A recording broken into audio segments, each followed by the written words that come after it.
принято решение о проведении специальной военной операции.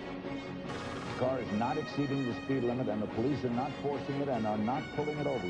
Buckingham Palace has announced the death of Her Majesty Queen Elizabeth II.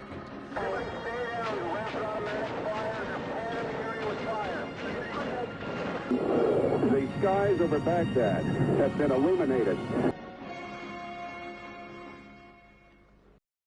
Covert militant suppressive, looking at the Israel genocide after 6 months. April 7, 2024 marks 6 months since Hamas attacked Israel and sparked the Israel-Hamas war on October 7, 2023. Let's look at what happened in the past half year.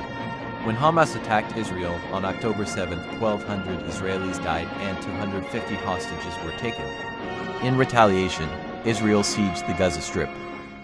6 months later, 33,000 civilians have died, causing a great divide in the world, as it was declared genocide rather than a war. A lot of support for Palestine comes from countries, but also from disgruntled civilians angry with Israel.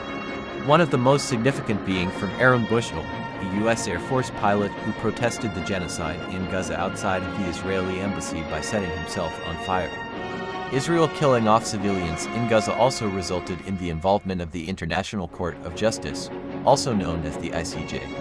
In addition to killing civilians, Israel has prevented humanitarian aid from being received by the great many suffering and starving civilians.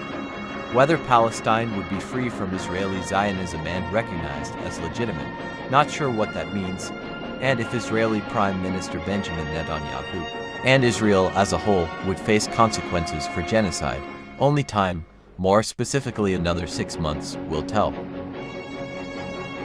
This has been a news bulletin by Covert Militant Suppressive.